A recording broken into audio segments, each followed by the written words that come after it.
Hola, ¿qué tal estás? En este vídeo vamos a ver la resolución de la respuesta 3 apartado B del supuesto 1 del año 2024 de turno libre.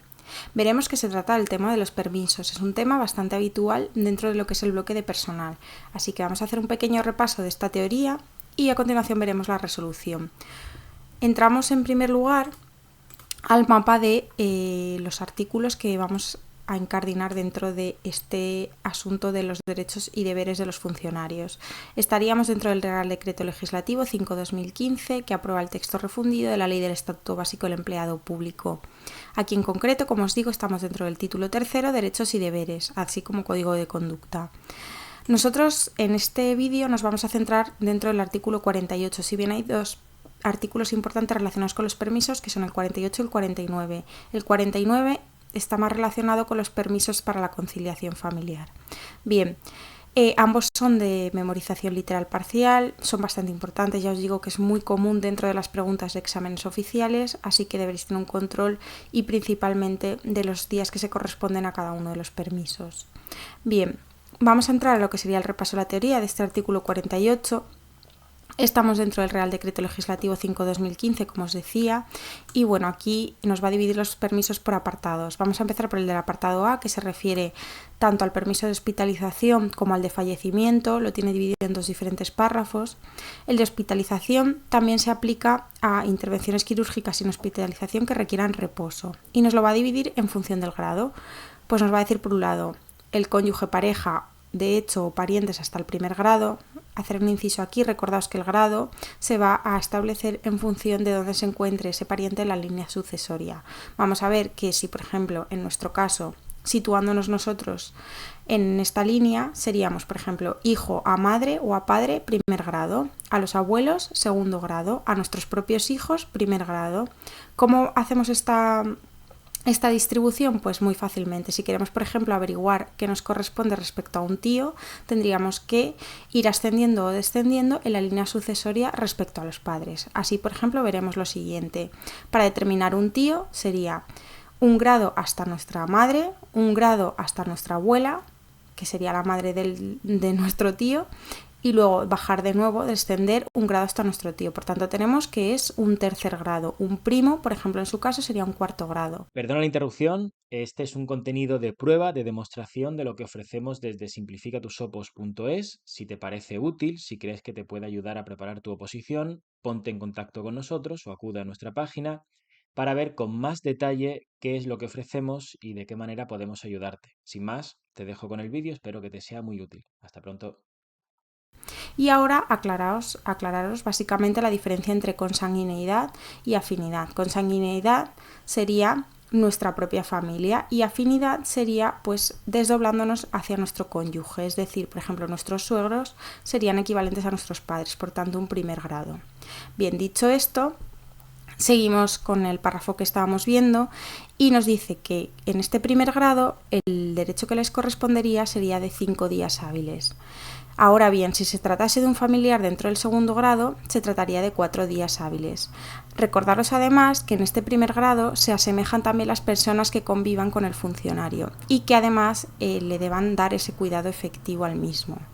Bien, sigue el mismo apartado refiriéndose al permiso por fallecimiento. Aquí, además del grado, se va a tener en cuenta otra característica que sería la localidad, si es misma localidad o distinta localidad. Entonces nos dice en primer lugar: para el caso del cónyuge, pareja de hecho o familiar dentro del primer grado, de consanguinidad o afinidad, se conceden 3 días hábiles si está dentro de la misma localidad y 5 días hábiles. Es decir, aquí lo más sencillo es hacernos una tabla incluyendo por un lado es primer grado si es dentro de la misma localidad y si es distinta localidad.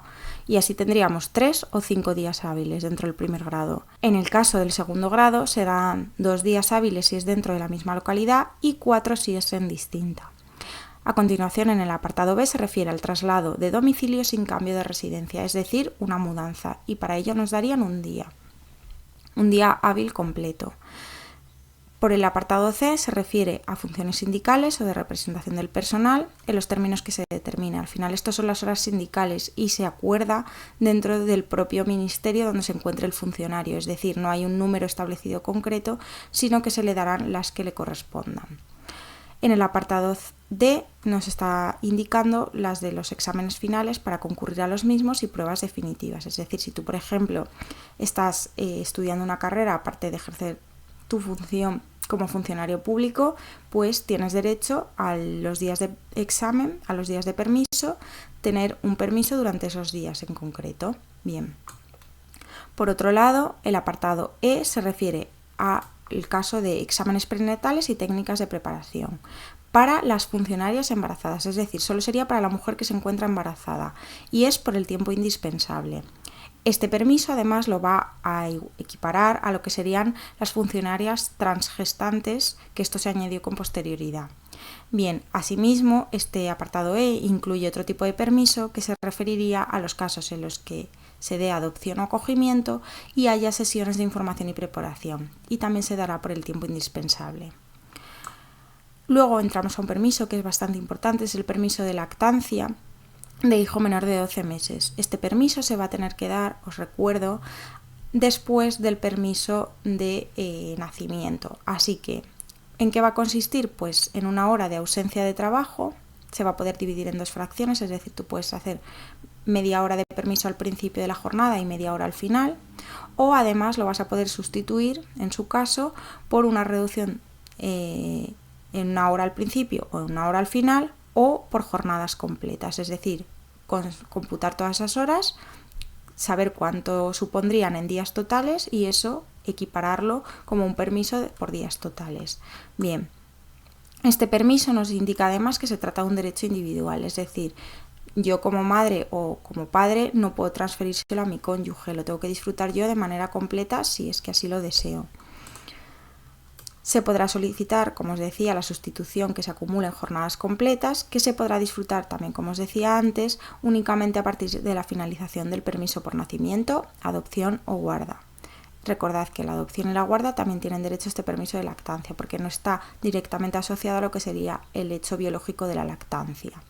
Nos indica además que en los casos de adopción, nacimiento o acogimiento múltiple se debe incrementar proporcionalmente, pues por el número de hijos que existan en ese momento. En el apartado G se refiere al nacimiento de hijos prematuros que deban permanecer hospitalizados a continuación del parto. Aquí cabe hacer una aclaración, ya que en el permiso por nacimiento, que está en el artículo 49, recogía que había un permiso de 13 semanas. Bueno, pues este sería un permiso complementario. Transcurridas esas 13 semanas, si ese niño prematuro tiene que continuar hospitalizado a continuación del parto, pues el funcionario tendrá derecho, como dice aquí, a 2 horas diarias, percibiendo retribuciones íntegras.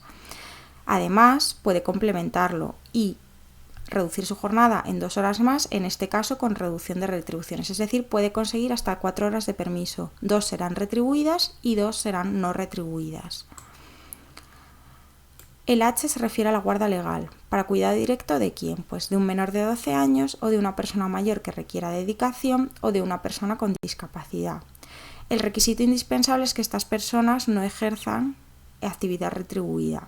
¿A qué tendrá derecho el funcionario? Pues a reducción de jornada con reducción proporcional de retribuciones. Asimismo, tiene este derecho también el funcionario que se tenga que encargar del cuidado de familiares hasta el 2º grado de consanguineidad o afinidad. Por ejemplo, un funcionario pues que tenga que estar al cargo de su abuela y entonces necesite pedir este permiso.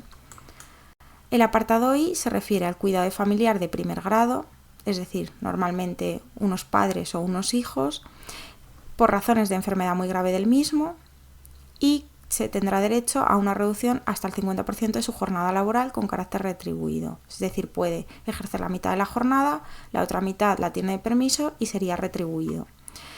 Nos indica además, que esto es importante, que si hubiera más de un titular de este derecho, se podrá prorratear entre los mismos, es decir, los dos será un mes completo, como decíamos, con esa reducción del 50% y podrán hacer, por ejemplo, 15 días cada uno.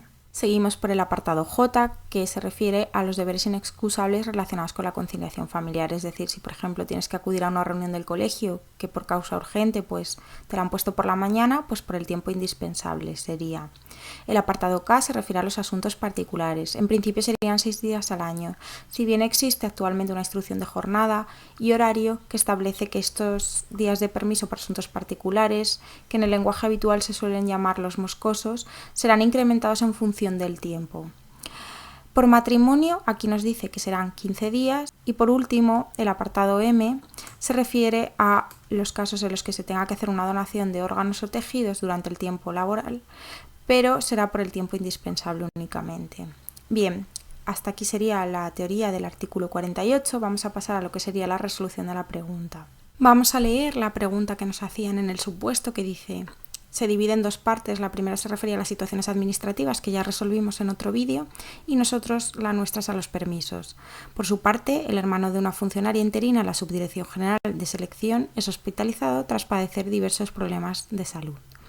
Y la pregunta en concreto nos dice: en cuanto a la funcionaria de la Subdirección General de Selección, ¿le correspondería algún permiso por la hospitalización de su hermano? Bien, entrando a la resolución del supuesto, la tenemos aquí. Tendríamos que hacer la pequeña introducción que hacemos siempre, haciendo referencia a los datos del supuesto e indicando que el segundo apartado, la tercera cuestión del supuesto, solicita indicar el tipo de permiso que correspondería a una funcionaria interina con motivo de que su hermano es hospitalizado tras padecer diversos problemas de salud. Bien, aquí nos vamos a remitir al TREVEP para su resolución, en concreto el artículo 48, lo vamos a indicar como marco jurídico. En este caso indicaremos que la ley aplicable, al igual que en el primer apartado de esta misma pregunta, será el TREVEP. Más concretamente, y en cuanto al tema de los permisos por familiar hospitalizado, debemos acudir al artículo 48. Ahora, hacemos una pequeña aclaración, ya que los datos del supuesto nos dicen que esta funcionaria es interina y nos lo están diciendo por algo. A veces nos dan datos que no tienen ningún tipo de utilidad, pero en este caso sí. Entonces decimos: cabe aclarar en primer lugar que aunque la funcionaria es interina, podrá disfrutar del permiso por hospitalización en los mismos términos que los funcionarios de carrera. También es necesario indicar que se trata de un familiar de segundo grado por consanguineidad. Aquí es importante que hagáis referencia a que es funcionaria interina y que en este caso la condición de funcionario se va a equiparar a la de funcionario interino para el disfrute del permiso por razones de hospitalización de familiar. Además tenéis que indicar que es importante saber que es un familiar de segundo grado, porque esto va a influir en los días de permiso que tenemos. Aquí en un margen, como veis, os ponemos por un lado la aclaración de los grados de parentesco que hemos visto antes, y por otro lado los permisos de hospitalización, cómo se dividen, que es en función del grado. Por un lado, si es de primer grado o conviviente, será de 5 días hábiles, y si es segundo grado o, aquí en este caso no hace referencia a los convivientes, simplemente que sea segundo grado, pues 4 días hábiles. Así que vamos a tener que hacer dos aclaraciones, porque se nos pueden dar dos supuestos.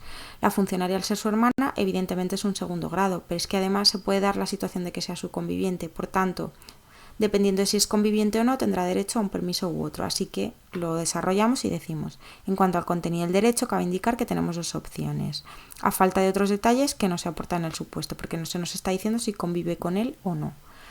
Por un lado, si la funcionaria convive junto a su hermano en el mismo domicilio, tendrá un permiso de hasta 5 días hábiles por motivos de hospitalización. Esto se debe a que el primer párrafo del apartado A permite tanto a los familiares de primer grado como a los convivientes el disfrute del permiso máximo.